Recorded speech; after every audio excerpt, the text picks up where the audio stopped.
My father has passed, but I have come to settle his debt, she said, her voice firm despite the pain. She walked in with an envelope in her hands and her head held high. The millionaire looked at her for a long moment and then said just 3 words, and she did not know what to reply. Adana had rehearsed that sentence the entire way. On the Danfo bus from Surulere to Ikoyi, with her handbag in her lap and the envelope inside, she had repeated the words under her breath, almost without moving her lips, the way people do when they need something to come out right the first time. My father has passed, but I have come to settle his debt. Simple, direct, without unnecessary explanation, without a plea for understanding, without that tone of someone asking for a favor when, in fact, she was fulfilling an obligation. Her father had spent his entire life saying that the family name was the only thing nobody could take from them, and she had spent the last 8 months proving she believed this with every kobo she had saved, with every overtime shift she had accepted, with every weekend she had worked while her friends went out. And she would calculate how much was left in the little black jotter she kept in the kitchen drawer, because it was the kind of thing that needed to be close, visible, a daily reminder that the exhaustion was worth it. The bus dropped her 2 streets from the address, and she got down with that calm that was not tranquility, but control. The difference between the two is subtle, but Adana knew it well, because she had needed the second kind far more often than the first in recent times. The street was wide, lined with flamboyant trees, with that specific silence of neighborhoods where the cars are expensive and the pavements are wide and no one needs to hurry their step because time works differently when money is not a problem. She walked, looking at the numbers on the gates, the envelope clutched inside her bag, and stopped in front of the gate when the numbers matched. The mansion was not the type that screams, it was the type that does not need to. A clean facade of concrete and glass, a garden in front with plants that someone tended to regularly, discreet lighting on the steps that led up to the main door, beautiful in the way things are beautiful when they have been designed with care and not in a rush. Adana stood at the gate for a second, not out of intimidation, but for that moment people need before doing something that cannot be undone. Then she pressed the bell, waited a moment, and pressed it again, this time more firmly, and the main door opened before she expected it, and the person who appeared was not a security guard, not a housemaid, not Segun Adebayo. It was a little girl, 4 years old at most, her hair in braids with beads that were clearly sliding off, wearing a cream-colored dress with a small stain that looked like ribena near the hem, and an expression of absolute curiosity on her face. The kind of expression only small children have because they have not yet learned that staring at someone can be considered rude. "Hello," said the girl. Adana blinked once. "Hello," she replied, and her voice came out softer than she had planned for that afternoon. "Are you the doctor?" the girl asked with the seriousness of a child who treats all questions as equally important. "No," Adana said. "I'm not the doctor." The girl considered this for a second, as if reviewing an internal list of possible categories. "Are you the one with the cake?" "No." "Oh." The girl looked at her for another moment, apparently unable to solve the puzzle, and then simply opened the gate from the inside, with the ease of someone who sees no problem in letting in a person whose category has not yet been identified. "Tola," a voice came from inside, deep, with that specific weight of a father monitoring his daughter's whereabouts, even without being in the same room. "Who are you talking to?" Quick footsteps, but not frantic ones. The kind of steps of someone used to arriving before a problem can establish itself. And then, Segun Adebayo appeared at the door with Tola already in his arms, lifted in a movement that seemed automatic. And Adana had a second to register the man before any words were spoken. Navy blue chinos and a crisp white shirt, collar open, dark hair neatly cut, looking like he had just left a long meeting and had not yet had time to decompress. His eyes assessed her in a fraction of a second, with the precision of someone accustomed to reading situations quickly and rarely getting them wrong. She recognized him from a photo. She had done her research before coming, not out of curiosity, but because it was the sort of thing her father would do. Arrive, prepared, know who you are dealing with. Segun Adebayo, 41. Founder of a real estate development company that had grown so fast in the last 10 years the market still used it as a case study. A widower for 3 years, the photos did not do justice to the weariness in his eyes up close, nor to the way he held his daughter, not like someone carrying a weight, but like someone protecting something precious. "Good afternoon," Adana said, and her voice came out exactly as she had rehearsed it, firm, respectful, with no nervousness on the surface. "My name is Adana Okoro. My father was Chief Emeka Okoro." Something flickered across Segun's face fast, almost imperceptible, but she was watching closely because she had learned to observe faces carefully when the matter was important. It was not surprise, it was recognition. He knew who Chief Emeka Okoro was. "I know who your father is," he said, with a care in his choice of verb tense that she noticed immediately. "Was," she corrected him, without harshness. "He passed away 8 months ago." Segun was quiet for a second, and in that silence, there was something she had not expected to find in the face of a creditor. It was not coldness, not impatience. It was something closer to weight. The weight of someone receiving a piece of news that changes something that was already calculated one way and now needs to be recalculated. "I'm sorry," he said, and it was genuine. She could distinguish genuine from protocol a long time ago. "Thank you," she said. And then, because she had rehearsed that line and needed to say it before anything else could take its place, she opened her bag, took out the envelope, and held it out to him, with that calm firmness of someone who has done something difficult for a long time and has finally reached the end. "I have come to settle his debt. It's all here. The full amount with the interest he had agreed upon with you, sir." Segun looked at the envelope, then looked at her. Tola, in her father's arms, had rested her head on his shoulder with the late afternoon drowsiness of small children. She was looking at Adana with half-closed eyes, but still curious, the beads on her braids now completely askew. He did not take the envelope immediately. He stood looking at her for a moment with an expression she could not quite classify.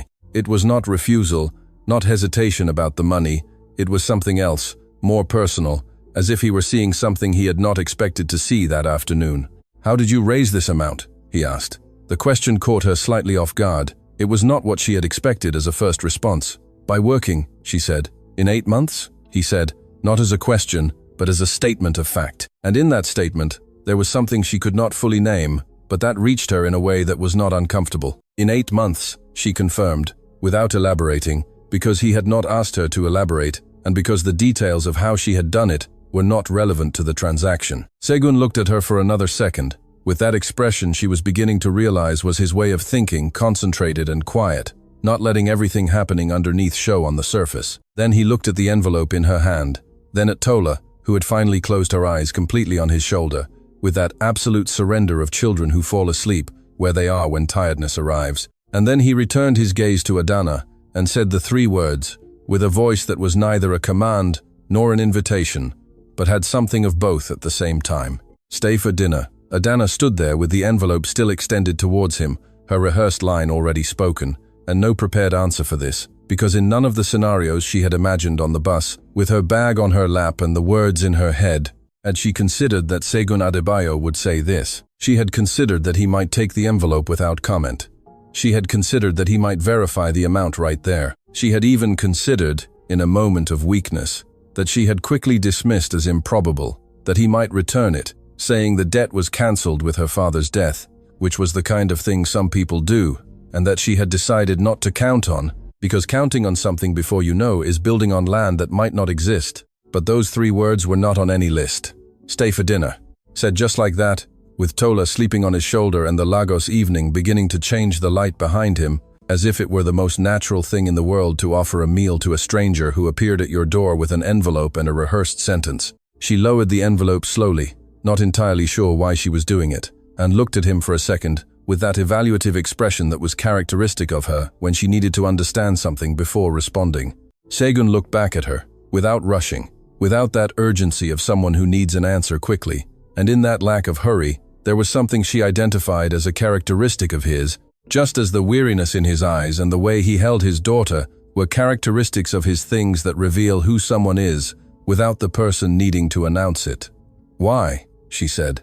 And it was the only word that came out, direct, without beating around the bush, because it was the only question that mattered at that moment. Segun was quiet for a second, and she saw something in him that was rare in that type of man, the type who carries the weight of his own name with the naturalness of one born, knowing that the name carries weight. It was a genuine hesitation, not of someone who does not know what he wants to say, but of someone choosing how to say it. "Because your father was a man I respected," he said finally, "and you came all the way here to do something that nobody was obligated to do." A brief, short pause, the kind that does not ask to be filled. That deserves at least a dinner. Adana stood looking at him with the envelope in her hand, and Tola sleeping on his shoulder, and the wide, quiet Ikoyi street in the background.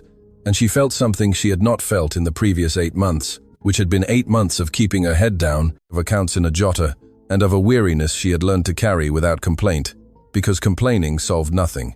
She felt that she was being seen, not evaluated, not categorized, not reduced to the envelope she held, or the name of the father she carried, or the situation that had brought her to that door. Seen in the way that people rarely see one another when there is money involved. Because when there is money involved, people tend to see the money first and the person later, if they remember. Segun had seen her first, and that, for reasons she was not yet ready to organize, weighed more than it should have on an afternoon she had planned to be simple. "All right," she said, and her voice came out lower than she had planned, not from insecurity, but from something that did not yet have a name. "I'll stay."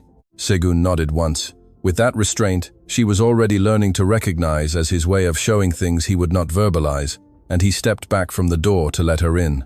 Tola stirred slightly on his shoulder without waking, and the beads on one of her braids finally gave way completely and fell to the floor in the entryway, without anyone doing anything about it.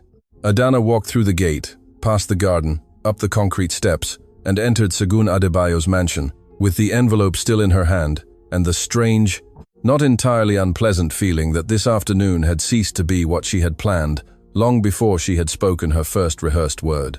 The mansion's kitchen was large without being cold, a combination Adana had not expected, and which she noticed because she had grown up in a small kitchen where everything was close to everything else, and the heat from the cooker reached the dining table, and this had made that space the center of the house, the place where important conversations happened. Segun's kitchen had a dark marble countertop, a 6-burner cooker, a light wood table in the corner with 4 chairs, which was clearly where everyday life happened, not the large dining table she had glimpsed in the formal dining room. There was a crayon drawing stuck crookedly with a magnet on the fridge, showing 2 figures that could be a man and a child, or could be anything else, depending on the angle.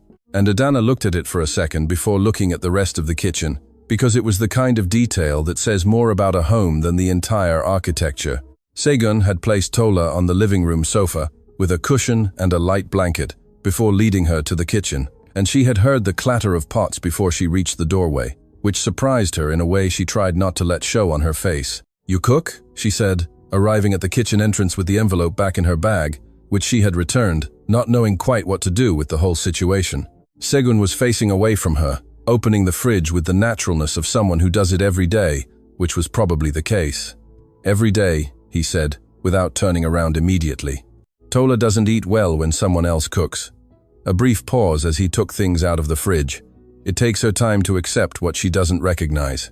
Adana remained quiet for a second, because in that sentence about his daughter, she felt something that slipped into a larger space than a conversation about food, but she did not pursue it because it was not the time, and because she had learned that not all subtext needs to be named the moment it appears.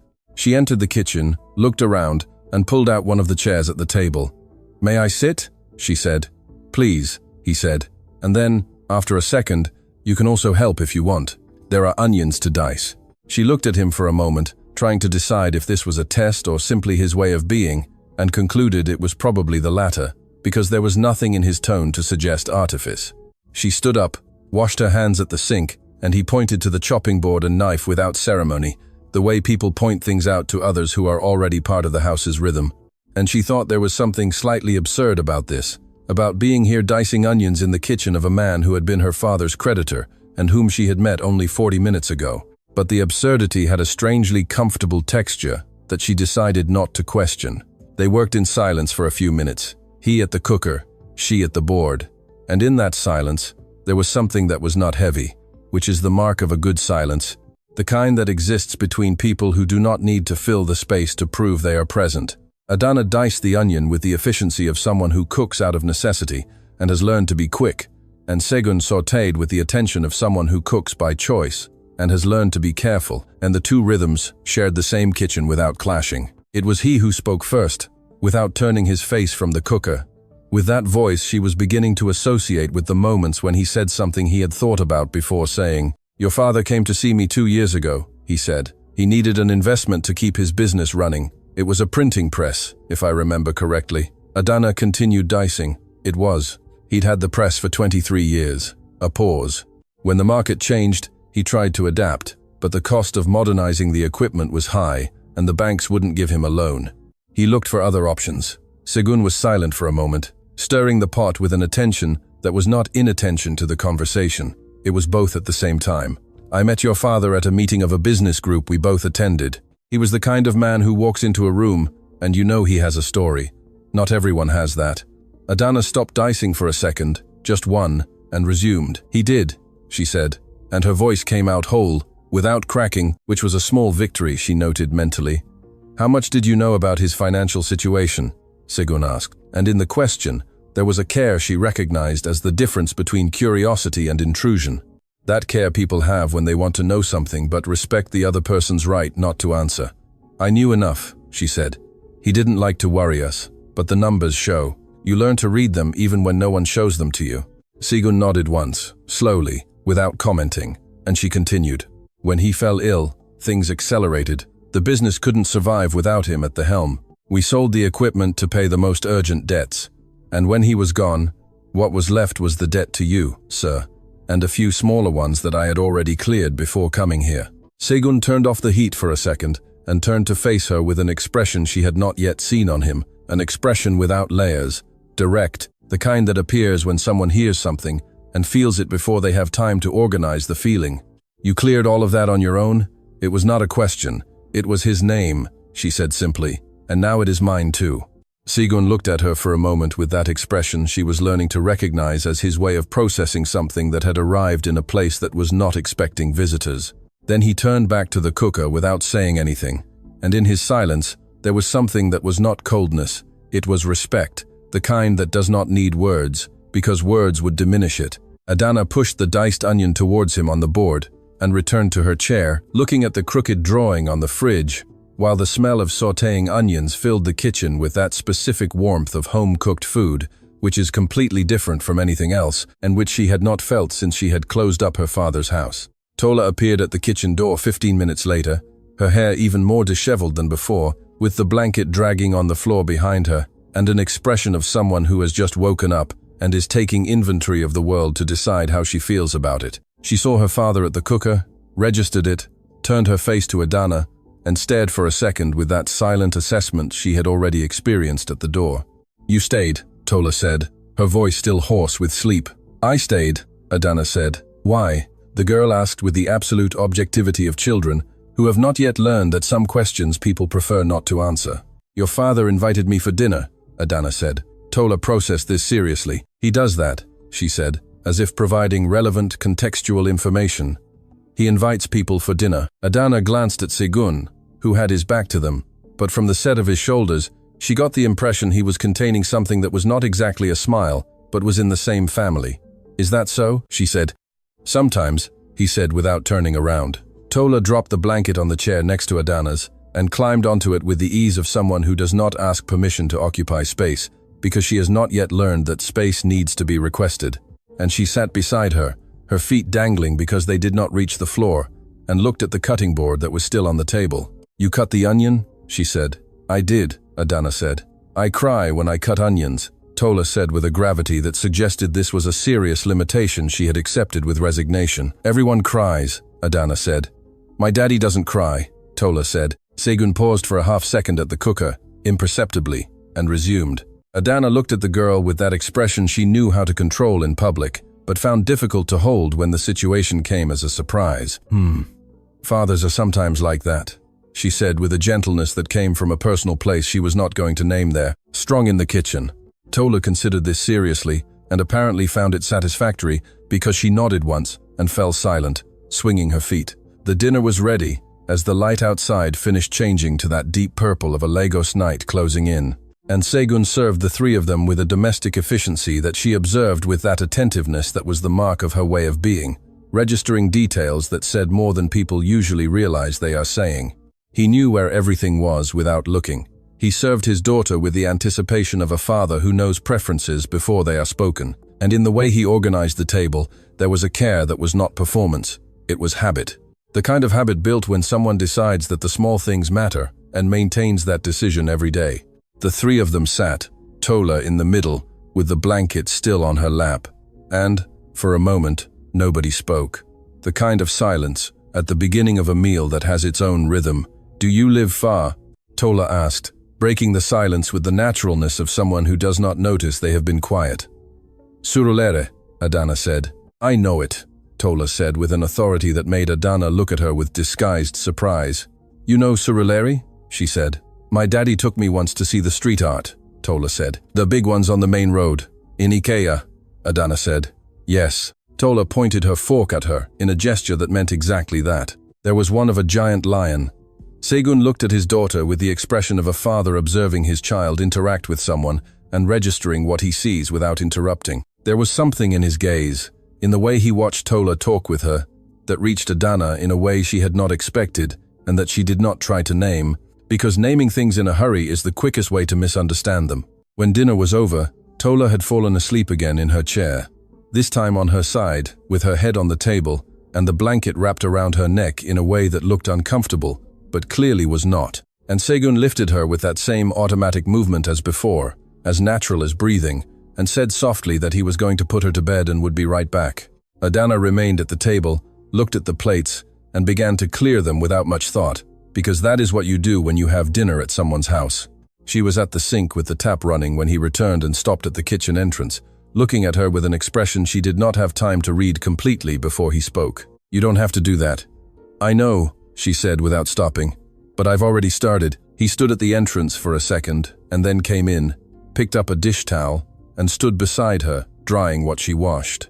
And the two of them stayed like that for a few minutes, in the same silence as before, comfortable and weightless, with the kitchen smelling of food and the night outside completely dark. It was Adana who spoke first this time, with the tap still running, without planning to, because there was something in that shared silence that allowed words to come from a different place than where they come from when a situation is tense.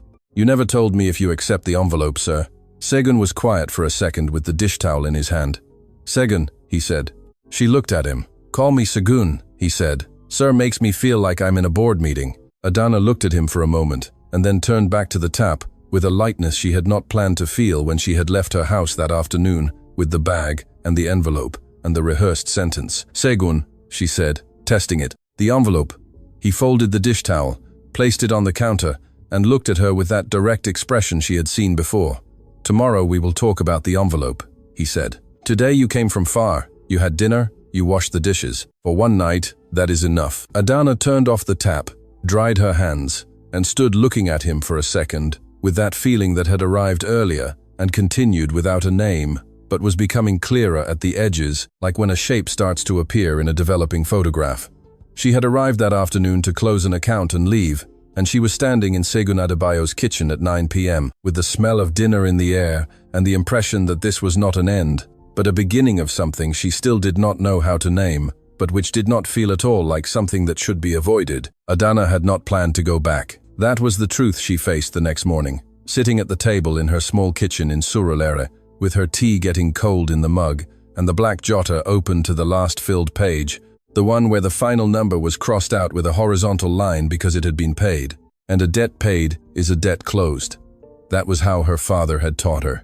The envelope was still in her bag, because Segun had said, "Tomorrow we will talk," and she had left without tomorrow turning into a time or an address or anything concrete, which in practice meant there was an open conversation and a bag of money that was no longer hers but had not yet reached its owner. And this situation had a texture she could not ignore, because it was the kind of thing that would rattle around in a drawer in her mind until it was resolved. The problem was that resolving it meant going back, and going back meant that that one afternoon had turned into more than one afternoon, and she had not yet decided how she felt about that. She had gotten home the night before by bus, the same route as the journey there, just in the opposite direction, and at a time when Lagos had exchanged the noise of the day for the different noise of the night. She had sat in her living room for a time she had not counted, thinking about that dinner with the kind of attention she normally reserved for things that needed to be understood before moving on. Segun had been direct without being cold, attentive without being overbearing, and there was something in the way he existed within his own home that she had identified as authenticity, the hardest quality to fake and the easiest to recognize when it is real. And Tola had slept in her chair with the blanket around her neck and had spoken about the giant lion mural with her fork pointed at her.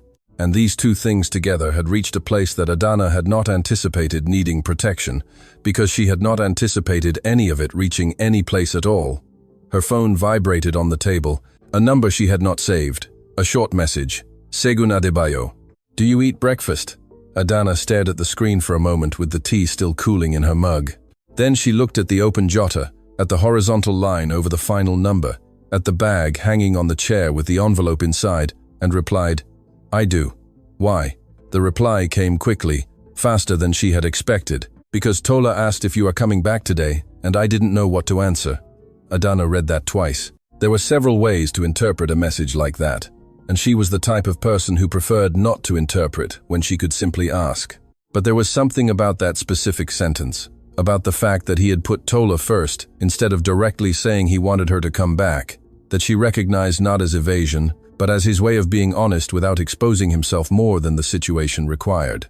He had told the truth. He had just chosen which part of the truth to say first. She replied, I can be there at 10. She arrived at 10:02 because the bus had been stuck longer than usual in traffic on Ikorodu Road, and Tola opened the gate before she could press the bell, which meant the girl had been waiting, which meant there was something happening with that child that Adana could not ignore, just as she had not been able to ignore the crayon drawing on the fridge the night before. You took time, Tola said, with that childhood frankness that is not rudeness, just a lack of filter.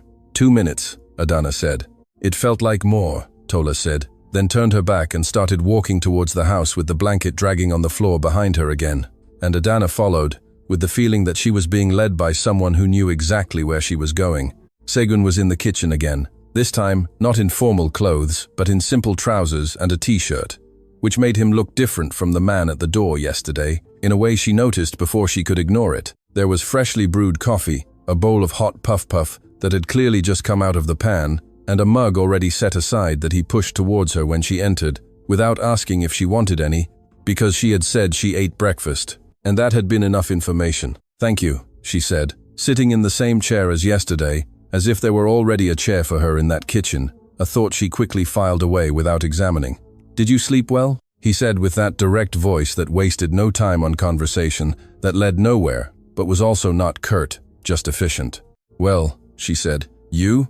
He paused for a second before answering. Tola woke up at 3 a.m., wanting to know your full name. Adana looked at him over her mug. What did you say? I said it was Adana Okoro, and that she could ask you herself in the morning. He said this, with that restraint, she was learning to recognize as his way of telling her something that had affected him without announcing that he had been affected, and she was quiet for a second, because there was something in this information that was too big to skim over but still too small to be named out loud. Tola appeared in the kitchen at that moment with a book under her arm and the expression of someone who has resolved something internally and is ready for the next item on the agenda. She climbed onto the chair beside Adana, placed the book on the table, and said, Adana Okoro, with the same gravity she had used for other things the night before, testing the weight of the name, as if checking if it fit properly. That's the one, Adana said. It's nice, Tola said. Adana.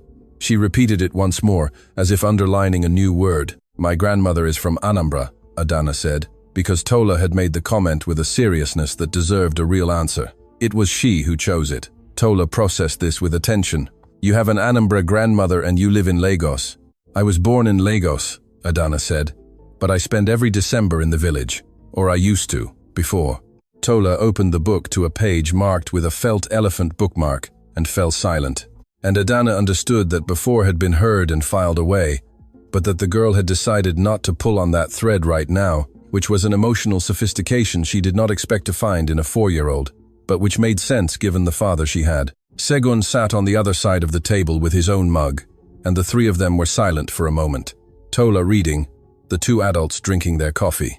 And in that silence, there was the same texture as the one in the kitchen yesterday, comfortable and without demand, the kind of silence that only exists when the people around do not need to prove anything to each other. It was he who broke it, with that voice of someone who has organized what they are going to say before saying it.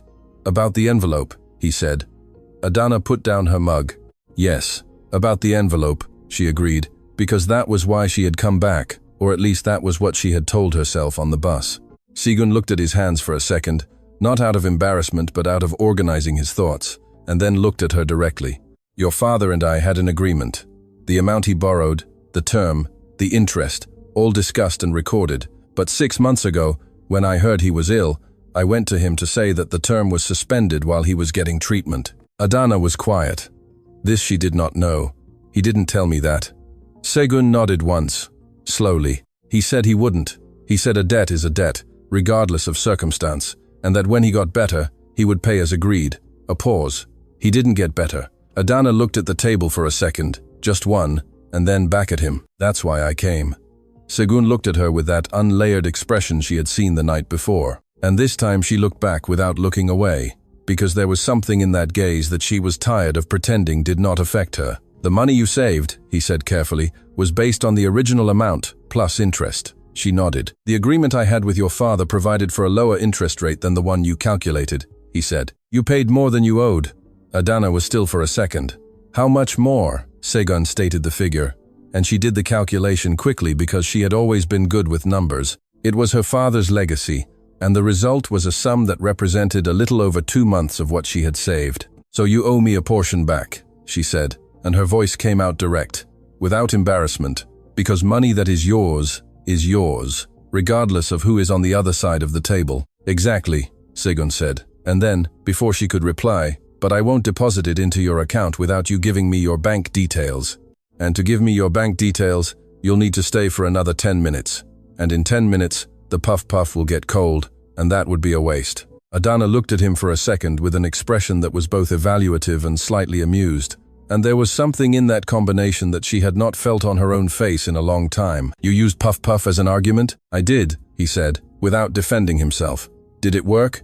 She took a piece of puff from the bowl and bit into it, and it was still hot, with that specific warmth of homemade puff, which is completely different from the ones you buy. And she closed her eyes for a half second involuntarily, because it was so good, and the body sometimes reacts before the head gives permission. When she opened her eyes, Segun was looking at her with that twitch at the corner of his mouth, which was his version of a real smile. And Tola had lifted her eyes from her book, and was looking at both of them with that evaluative expression that was identical to her father's. It worked, Adana said. And then, because she was who she was and did not leave things half said, when they could be said in full, the puff helped, but I would have stayed anyway. Segun looked at her for a moment, and in that look, there was something she recognized.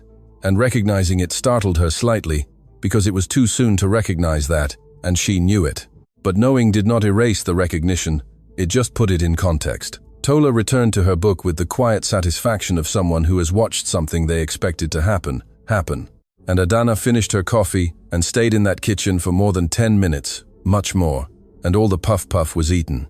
And Segun made more coffee. And at some point, Tola put down her book and started asking questions about Anambra with that methodical curiosity that organized information in a sequence that made sense only to her. And the morning passed with a lightness that Adana had not planned to feel when she had left home with the envelope in her bag 8 months ago, vowing to herself that once this was resolved, she could finally take a deep breath and move on.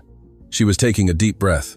It was just that moving on had acquired a direction she had not anticipated, and that direction pointed quite clearly and slightly frighteningly towards that kitchen with puff, and a man who used food as an argument, and a girl who woke up at 3 a.m. to ask for names. The refund of the difference happened in a simple bank transfer on a Tuesday afternoon. Segun sent a message asking for her details. She sent them, and the amount appeared in her account in less than 5 minutes with a description that just said settlement, which she looked at for a second before closing the banking app, because there was something in that word that was both closure and opening, and she had not yet decided how she felt about both things at the same time. The black jotter gained one last line below the one that was already crossed out, this one with a plus sign, and the amount received, and she closed the jotter and put it in the kitchen drawer and looked at the closed drawer for a moment, with the feeling of someone who has finished something that lasted too long to be closed in less than a minute. Then she went to work because it was Tuesday, and Tuesday does not stop. She worked at an architecture firm on Victoria Island, hired as an administrative assistant 4 years ago, but in practice, she had become the person who kept everything running while the architects did what architects do, which is to think about space and forget to answer emails. It was a job she liked without romanticizing, which she believed was the healthiest relationship one could have with work. And there was a routine there that had become an anchor in the last 8 months, when everything else was unraveling at different speeds. She arrived, opened her computer, answered what needed to be answered, organized the week's schedule, and throughout the day, she noticed a different lightness, not of exuberant joy, but the specific kind that comes when a weight you have carried for so long you forgot you were carrying it finally lifts from your shoulders, and the body takes a few hours to believe it is real. Segun sent a message at 6 p.m. while she was still in the office, finishing up for the day. Transfer confirmed on your end? She replied that it was. He replied with a good, that had a full stop, and she looked at it for a second, trying to decide if good was conclusive or the beginning of something that had not yet been typed. She leaned towards the second interpretation, not because she wanted to, but because the history of how Segun Adebayo communicated in 2 days of acquaintance suggested that he did not use words without intention, and good, followed by silence, seemed more like a pause than an ending. She was putting her phone away when the next message came. Tola asked if you know how to make meat pies. Adana stared at the screen with her jacket already on her arm, ready to leave. Then she sat back down in her chair and replied, I do. Why? The reply took a little longer this time, long enough for her to imagine Segun on the other end, deciding how to say what he wanted to say, which she had already perceived was his way when the thing he was about to say mattered more than usual. Because tomorrow is her birthday, and I promised her homemade meat pies, and I only know how to make the version that burns at the bottom. Adana read that, and then read it again, and felt something that was half tenderness, and half that lightness from before, now a degree more intense. What time do you need me? She typed. You don't have to, he began, and she replied before he could finish the sentence. What time, Segun? The answer came quickly, 10 a.m. She arrived at 10 with the ingredients she had bought at the market in Surulere before getting on the bus. Flour, real butter, good quality minced beef, and a small box of sprinkles, because Tola was turning 4, and 4-year-olds require sprinkles. That was a certainty Adana held without needing to verify. Segun opened the gate with Tola in his arms, and the girl was wearing a paper birthday crown, slightly crooked, and an expression of someone taking her own birthday very seriously. Happy birthday, Adana said, and Tola pointed at the shopping bag with an urgency that dispensed with ceremony. Are there meat pies? There are the ingredients, Adana said. We'll make them together. Tola looked at her father with an expression that said, I told you so. And Segun looked back at her with an expression that said, I know. And Adana entered the Ikoyi mansion again, this time with a shopping bag and no envelope, which was a difference she noted and filed away. The kitchen became Tola's territory as soon as the paper crown was transferred from her head to Adana's, without warning or negotiation, simply placed there with the authority of someone whose birthday it is, and who therefore decides such things. Segun leaned against the counter with his arms crossed, and that expression of someone observing something they do not want to interrupt. And Adana placed Tola on a stool he fetched from the utility room so the girl could reach the counter, and they began. She explained each step with the specific patience of someone who does not think explaining to a child is different from explaining to an adult. Only the vocabulary changes.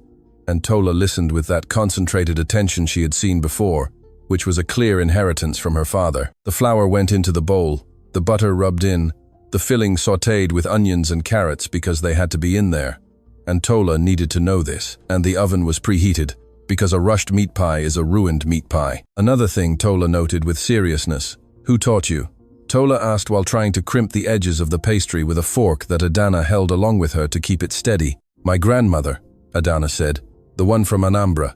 The very same. Tola processed this with the satisfaction of someone connecting information they had stored away. She lives far away. She does, Adana said. But she taught me a lot before I came to live far away from her. Tola was silent for a moment, concentrating on the pastry. My mummy taught me a song, she said, without preamble, with the naturalness of a child who does not separate subjects by importance, because she has not yet learned that some subjects require preparation. Was it about a little duck? Adana asked in the same natural tone, because she had learned on the night of the dinner that Tola required presence, not excessive care. No, Tola said. It was one she made up about me. Adana continued holding the fork with the girl and remained quiet, waiting, and Tola did not continue immediately. She stared at the uncooked meat pie, which was starting to look right, with the expression of someone carrying something large but managing to carry it. And in that expression, there was a familiarity that Adana recognized from within, from the place where you keep the things you have learned to live with, even though they have not stopped being heavy. Segun had remained quiet at the counter, and when Adana glanced quickly in his direction, he was looking at his daughter with that expression she had seen before, but which this time was more exposed, without the layers of restraint he normally maintained. And in that father's face, looking at his 4-year-old daughter making meat pies and talking about her mother, There was a vulnerability so honest that Adana looked away because she felt she was seeing something too private to be observed from the outside for too long. She kept her eyes on the meat pie and told Tola that it was almost ready, that it just needed the egg wash on top. And Tola did this with the seriousness of a scientist testing a hypothesis, and the meat pies went into the oven, and she declared, "They are ready," with a conviction that allowed for no review. They baked them together, Adana teaching the motions, Tola trying and succeeding on the third attempt with an expression of victory that was completely disproportionately satisfying and completely appropriate at the same time. And each golden brown meat pie was placed on the cooling rack with the solemnity of someone building something important. Segun helped with the last few batches without being invited and without asking permission. He simply came closer and started, and the three of them stood there around the counter, making meat pies for a fourth birthday in a kitchen in Ikoyi, while Lagos made the noise that Lagos makes all the time outside, indifferent to everything. And in that scene, there was a normality that was completely improbable, given the path that had led Adana there, and which she could see from the outside while she was inside it, which was a skill she had that was sometimes useful and sometimes made things more difficult than they needed to be. When Tola went for her nap, which Segun said was mandatory on her birthday because an afternoon party requires a rested child, the two adults were left in the kitchen with flour on the counter and the meat pies lined up on a tray, and a silence between them that was different from the previous silences, more charged without being heavy, closer without being cramped. Segun leaned against the counter and looked at her with that direct expression of his. "Thank you," he said, "for the meat pies and for coming." Adana was wiping the counter with a cloth and paused for a second. "She would have had meat pies anyway," she said. "Somehow you would have sorted it out." He was quiet for a moment. "I would have," he said, "but it wouldn't have been the same. And there's a difference between sorting it out and it being truly good." Adana looked at him with the cloth in her hand, and in that sentence about sorting it out and being truly good, there was something she felt went beyond the topic of meat pies and reached a different, more personal place, and she was sure he knew that when he said it, because Segun Adebayo did not say things without knowing what he was saying. "Do you want to ask me something?" she said, because she had learned to recognize when someone was holding back a question, and because with him, she preferred to name things rather than let them hang in the air. He looked at her for a second with that expression that was both assessment and consideration. "I do," he said. "What do you do when you're not settling debts and making birthday meat pies?" Adana felt that lightness again, stronger this time, and recognized that she was smiling before she could decide if she wanted to smile. "I work," she said, "an architecture firm on Victoria Island." "Are you an architect?" "Administrative manager," she said, without the slightest defensive inflection, because she had long ago stopped thinking that a job title defined the size of the work. "But I understand more about architecture than most of the architects who pass through there, because I learn about my surroundings when I'm in a place." Segun looked at her with that unlayered expression. "I noticed that," he said, "that you learn about your surroundings." Adana was quiet for a second, because that observation was precise, and being seen with precision by someone you have known for 3 days has a specific weight that she was learning not to minimize. "It's a habit," she said, "from my father. He used to say that the difference between entering an environment and being in an environment is attention." Segun nodded slowly. In that way, she had identified as his when something resonated in a place that mattered. "Your father was an intelligent man," he said, with that care in the verb tense she had noticed from the beginning. "He was," she said, "and he left behind an even more intelligent daughter." Adana looked at him for a moment, and there were several things she could have said, and she chose to say none of them, because there was something about that birthday afternoon with meat pies and a paper crown, and the song Tola's mother had made up about her, that was too big to fit into a quick reply. And she had learned that big things need space to exist before they are named. She was left with that feeling that had arrived on the bus on the night of the dinner, and that returned now, clearer, less frightening at the edges, more honest in the center, the feeling that something was happening that she had not planned, and that the unplanned, this time, did not have the texture of a startling surprise, but of a surprise that arrives when you were already ready, even without knowing it. The kind that life rarely offers, and that intelligent people recognize when it appears, and do not run in the opposite direction for fear of not deserving it. Tola woke up from her nap with her paper crown even more crooked than before, and demanded they put a candle in a meat pie for her to blow out, because a birthday without a candle is not a birthday, which was a completely reasonable position that no one contested. Segun found a birthday candle in the second kitchen cabinet with the naturalness of a father who knows where all the important things are. He lit it, and the three of them stood around the tray of meat pies while Tola blew it out, with the determination of a 4-year-old with clear objectives. The candle went out on the first try, and Tola declared that her wish had been made. And when Adana asked what she had wished for, the girl looked at her with utmost seriousness and said, "You can't say, or it won't come true," with absolute conviction. And Adana looked at Segun over Tola's head, and he looked back at her. And in that shared glance, there was something that was complicity and recognition, and beginning all three things at the same time. And neither of them said anything, because sometimes silence is the most complete answer there is. The following weeks unfolded with a naturalness that Adana had learned to recognize as a sign that something is real, because forced things have a different rhythm, a visible effort at the edges that true things do not have. Segun would send a message every 2 or 3 days, always direct, never with the verbosity of someone trying to impress. And she would reply in the same tone, because it was the tone she used when she was being herself, and not a more careful version of herself that sometimes appeared when a situation called for caution. They met 4 more times that month. Twice at the Ikoyi mansion with Tola present, once at a restaurant near her office on 6, where he arrived in an Uber and said the city's traffic was a permanent argument for living within walking distance of places. And she said she agreed, and that Surulere had that advantage, that almost everything she needed was a short walk away. And he looked at her with that expression of someone who is listening and storing the information at the same time. The 4th time was on a Saturday afternoon at the Lekki Conservation Center, which he had suggested because Tola had declared the week before that she wanted to see big trees.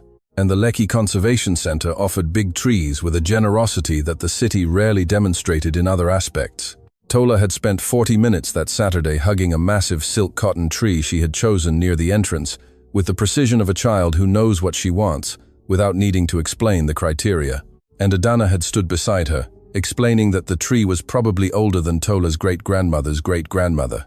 And the girl had been silent for a moment, processing the scale of it, before hugging the trunk even tighter with her arms, which was a response Adana found completely appropriate. Segun had taken a photo without warning, not of Tola hugging the tree, but of Adana from the side, explaining things to the girl. And when she noticed and looked at him with a raised eyebrow, he simply said that Tola would want to see it later, which was a justification she accepted without insisting, because it was probably true, but it was not the whole truth, and they both knew it.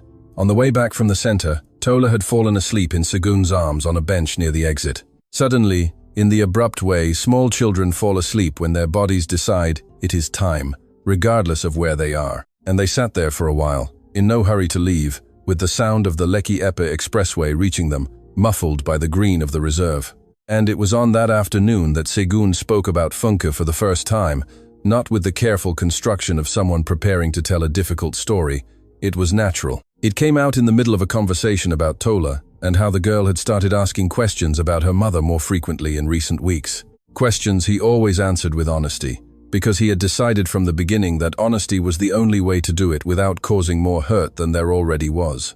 Funke had died of an aneurysm 3 years ago. Tola was 1 year and 2 months old, and the specific cruelty of it was that the girl had no direct memory of her mother, only what her father told her, and a song that had been recorded on an old phone that Segun had discovered months later, which he played for Tola when she asked, which was with a frequency he had learned not to try to control, because controlling how much someone needs something does not work. It just makes the need go to a less visible place. Adana listened to all of this without interrupting, and without making that expression of pity that she had learned long ago serves no purpose, and sometimes hinders. And when he finished, she was silent for a moment, her eyes on his profile as he looked at his daughter sleeping in his lap, with that expression she had seen before, but which now, with the context she did not have before, carried a different weight. "You do that very well," she said finally.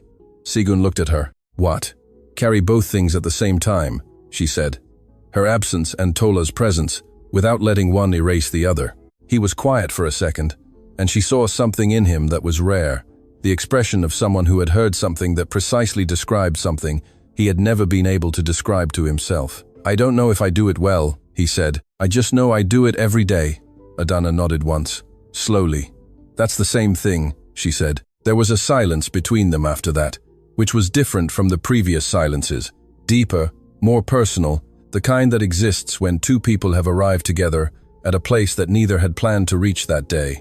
Tola breathed slowly in her father's lap with the absolute surrender of a child's sleep. and the trees of the reserve made that soft sound of leaves in the wind, which is one of the few sounds in Lagos that does not compete with any other. And Adana looked at the wooden walkway ahead, thinking that she had arrived at the Ikoyi mansion 3 weeks ago with an envelope and a rehearsed sentence, and that on this park bench, with the sound of the expressway in the background, she was in a place that had nothing to do with any envelope and which was, against all the logic of the planning she had always used to organize her own life, exactly where she wanted to be. It was on a Thursday the following week that Tola called from her father's phone. Adana was in her office on VI when Segun's number appeared on the screen, and she answered, expecting his voice, but heard the small, very serious voice of the girl on the other end. Adana Okoro. "Tola," she said, recognizing her immediately. "What is it? Do you know how to make samosas?" Tola asked with the urgency of someone dealing with an important matter. Adana was silent for a second with the phone to her ear in the middle of the architecture firm, then stepped out into the corridor because the laugh that was coming was not appropriate for the work environment. "I do," she said, now in the corridor. "Why?" "Because my daddy tried to make them today and they came out bent," Tola said with a tone that mixed disappointment and solidarity in equal measure. "They're still good if they're bent," Adana said. "Bent samosas tasted the same, but they don't look like samosas," Tola said, which was an aesthetically sound argument that Adana could not contest. She heard a noise in the background and then Segun's voice, more distant, saying his daughter's name with that specific intonation of a father who has just discovered what his child was doing with his phone. "Tola, I'm talking," Tola said to her father without covering the phone. And then back to Adana. "Can you come on Saturday?" Adana leaned against the corridor wall with the phone to her ear and thought that there was something completely extraordinary about this 4-year-old child who called from her father's phone to ask about samosas with the seriousness of someone solving a real problem. "I can," she said, "but you'll have to help me make them." Tola was silent for a second, which Adana recognized as deliberation. "Okay," she said, as if accepting the terms of an agreement. Then the phone changed hands, and Segun's voice came through, closer now, with that tone of someone trying to maintain their composure and not quite succeeding. "She took my phone while I was in the bathroom." Adana was smiling before she could control it. "I know. You don't have to come on Saturday just because she asked." "I know that too," she said, "but I want to." There was a brief pause on the other end, and she imagined Segun with the phone in his hand, and Tola beside him, with that expression of someone monitoring the outcome of her own negotiation. 10 a.m., he said. 10 a.m., she confirmed. The Saturday of the samosas turned into the Saturday. Adana stayed until the late afternoon, because the samosas took longer than planned, which was a natural consequence of making samosas with a 4-year-old who had an opinion on every stage of the process and needed each opinion to be taken seriously, which Adana did because it was genuine and not a strategy. And Segun watched from the sidelines with that attention she had learned to feel, even when she was not looking in his direction. The dough turned out well. The filling was seasoned with the spices her grandmother had taught her, garlic, cumin, and a touch of curry that makes all the difference. And the samosas ended up in the approximate shape of samosas, some more so than others. And Tola declared that the most bent ones were hers and therefore the best, which was a proprietary logic that no one questioned. They had the samosas for dinner, the 3 of them around the kitchen table, which had become the center of everything that happened between them. And Tola fell asleep on the living room sofa after dinner, with the blanket and the ever-crooked hair beads. And Segun and Adana were in the kitchen, washing the dishes in the comfortable silence that had become a kind of ritual between them, each on their own side of the sink, he drying what she washed. And in this ritual, there was a domestic intimacy that was more revealing than any important conversation, because domestic intimacies cannot be faked. They only exist when they are real. It was in this silence that Segun stopped drying, placed the dish towel on the counter, and looked at her with that unlayered expression that appeared when he was about to say something he had thought about beforehand. "Adana," she continued at the tap. "Segun, I need to ask you something. You can ask."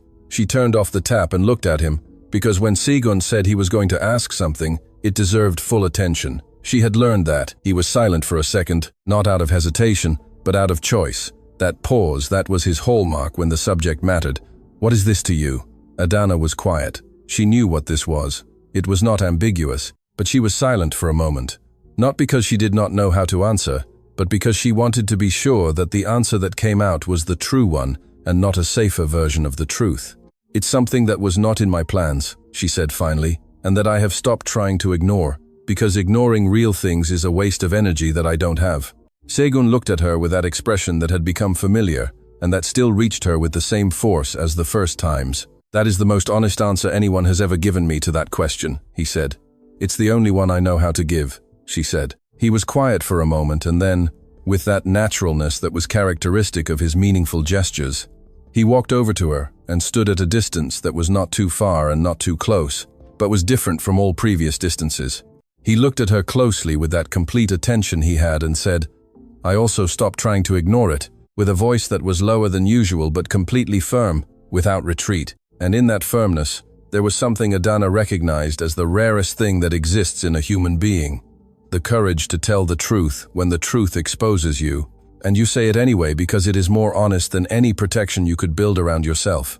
They stood like that for a moment, in the kitchen, with the distant hum of Lagos outside, and Tola sleeping in the living room, and the bent samosas on the tray. And in that moment, there was a completeness that needed nothing more to be what it was. The beginning of a something they had arrived at together without planning, and which had, Adana felt with the clarity she only had for things that were real, the structure to last. The kitchen still smelled of samosas when Adana left the mansion that night, and she took the bus back to Surulere, with that feeling she had learned to recognize in recent weeks, but which this time was clearer, more settled, like when a slightly blurry image finds its focus, and you realize you were waiting for it, without knowing you were waiting.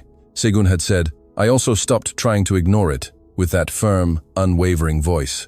And she had looked at him for a moment before saying, "Okay," with that simplicity that was hers when a situation was too big to need adornment. And he had smiled, not the restrained movement at the corner of his mouth, but something more whole, more present. And they had stayed in the kitchen a while longer, without either of them pushing the moment to become something else, because the moment was already what it needed to be. She got home, made some tea, and sat at her kitchen table with the mug in her hands, looking at the drawer where the black jotter was kept. She did not open it. She did not need to. The jotter had served its purpose, and now it was just a jotter, and there was something liberating in that reduction that she savored for a moment before going to bed. She slept well, which was information her body offered with honesty when things were in the right place. The next morning, Segun sent a message at 8:30, earlier than usual. Tola woke up asking if you forgot something here. Adana looked at the message with her coffee still in her hand. "I did." The reply took a moment. "She says you forgot your place at the table." Adana stared at that sentence for a moment and felt something that had no simple name, but was made of recognizable parts. Tenderness, lightness, that specific clarity you feel when you know you are on the right path without needing anyone to confirm it. She replied, "She's not wrong." Segun's reply came quickly, faster than usual, and was just one line, "She is not." Two words that reached her with the weight of a much longer sentence. Sunday passed with the calm of a good Sunday, the kind that does not demand productivity or justification. And Adana stayed home, tidying things that had been left for later, doing laundry, reading the book that had been half finished for 3 weeks, because the last 3 weeks had had other rhythms. In the late afternoon, Segun sent another message. "Tola wants to know if you're coming on Tuesday. She wants to show you something." Adana replied that she would, without asking what the something was, because she had learned that Tola's surprises were always better when they arrived unannounced. The something Tola wanted to show her on Tuesday was a drawing, not just any drawing, a specific one made with crayons that she had produced the previous afternoon, with the seriousness of an artist who takes her own work seriously. Tola waited for her at the door with the drawing in her hand, held with the care of someone transporting something important, and when Adana arrived, she presented it without preamble. It was a picture of 3 people, a tall one with dark hair, who was clearly her father, a smaller one with braided hair, who was clearly herself, and a third figure between the two, with long hair, whom Adana looked at for a second before looking at Tola. "Who is this?" she said, pointing to the third figure. Tola looked at her with an expression of someone slightly surprised that the question even needed to be asked. "You," she said simply. Adana looked at the drawing for a moment, at those 3 crayon figures with their arms open towards each other, and felt something arrive with a force she had not anticipated, and that came too quickly to be intercepted. The kind of emotion that appears when something you were waiting for, without knowing you were waiting, finally happens. "Can I keep it?" she said, her voice remaining whole by a small margin. Tola considered it for a second with the seriousness of important decisions. "You can," she said, "but you have to put it on the fridge with a magnet." "Why?" "Because the fridge is where the important things go," Tola said with a conviction that allowed for no review. Adana looked at Segun, who was standing at the entrance to the living room with that unlayered expression, and in his eyes, there was something that was vulnerability and pride and affection mixed in a way that she felt bridged any distance that might still exist between them. "She's right," he said in a low voice. "The fridge is where the important things go." The three of them had dinner, jollof, rice, and chicken, which Segun had made with his usual care. And Tola chatted about her school with the energy of a child who has saved up news all day and finally has an audience. And Adana listened with real attention, because Tola deserved real attention, and because there was something about that dinner, about that jollof rice on an ordinary Tuesday, that was more complete than many planned things she had experienced. When Tola started to doze off in her chair, Segun carried her to her room, and Adana stayed in the kitchen, starting to clear the plates with the naturalness that had become their rhythm. And when he returned, they stood at the sink, in their now familiar silence, he drying what she washed. And in this silence, this time, there was a different current, more charged, like when the air before a rainstorm changes texture before any drop falls. It was she who spoke first, with the tap running, without planning to, because there was something in that charged silence that called for a word, and she was the type of person who said the word when it needed to be said. "Segun." He stopped drying. "Adana, I came here the first time to close an account," she said with the tap still running, looking at the sink. "And I know this has become something else. And I know the two things are separate, the debt and this. And I need you to know that for me, they are completely separate. That I am not here out of gratitude or obligation or for any reason other than the real reason." She turned off the tap and looked at him. "What is the real reason?" he said with that voice she had learned to recognize as the one that appeared when he truly wanted to know, not for rhetoric. "You," she said, "and Tola, and this kitchen, and this silence, and the puff-puff you use as an argument, and the fact that you carry everything you carry, and are still whole enough to make jollof rice on a Tuesday, and listen to your daughter talk about school with real attention." A pause. "That's why." Segun looked at her for a moment, with that unlayered expression she had first seen at the mansion door, when he had received the news of her father's death with genuine weight, and which now, with everything that had happened between that afternoon and this night, had a depth she could not have anticipated on that first day. He placed the dish towel on the counter and walked towards her with that calm stride of his. He stopped closer than before, and looked at her closely with that complete attention. "I need to tell you something," he said. "You can," she said. "When you appeared at my door with that envelope," he said, choosing his words carefully, as always, "I saw a woman who had done something extraordinary in a completely ordinary way. Without announcing it, without expecting recognition, you just did it because it was what needed to be done." He was silent for a second. "I can't explain what that did, but I know that it was in that moment, before you even said your first word, that something in me recognized something in you, and everything that came after was just confirmation." Adana looked at him with that feeling that had started on the bus on the first afternoon and had grown week by week, without rush and without noise, and which was now completely clear, completely present, with no blurry edges and no parts she needed to ignore for the whole to make sense. "Segun," she said, with a voice that was entirely hers, with no layer of caution on top.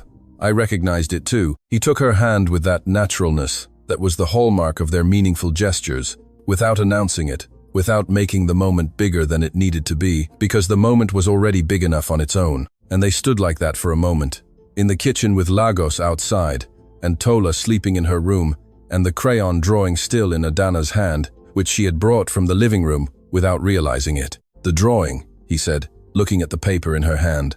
Adana looked too, at the three crayon figures with their arms open.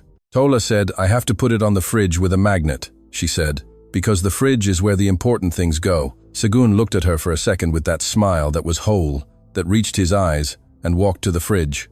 He opened the bottom drawer, where there was an assortment of magnets that were clearly Tola's collection, and chose one in the shape of a sun, with the naturalness of someone who knows where all the important things in the house are. He held the magnet out to her. Adana placed the drawing on the fridge, the sun magnet, holding the three crayon figures in the center of the door.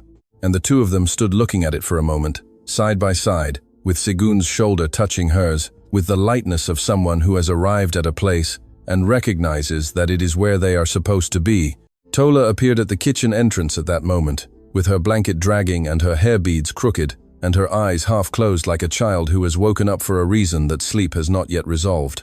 And she looked at the two of them, and she looked at the drawing on the fridge with the sun magnet, and then she looked back at them with that expression that was both assessment and satisfaction. "It looks good," she said, "about the drawing, or about the two of them, or about both things together." And neither of the adults asked which it was, because any of the three answers would do. Segun lifted his daughter with that automatic movement that was like breathing, and Tola rested her head on his shoulder with that absolute surrender. And he put his other arm around Adana with the naturalness of someone who is not making a gesture, but simply putting things in the place where they belong.